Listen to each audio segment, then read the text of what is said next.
ঠান্ডার কারণে বোতল ঘেমা জায়গা। সুন্দর সুন্দর।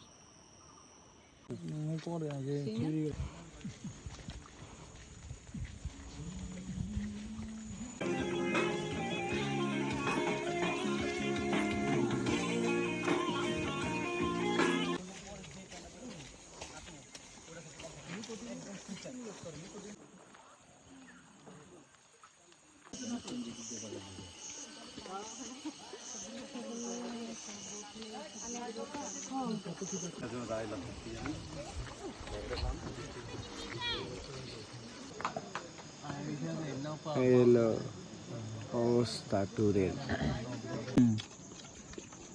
বুঝছিস নাই রে? ওই যে আমার ব্যাগের একটা মরিচের গুঁড়া না হলুদের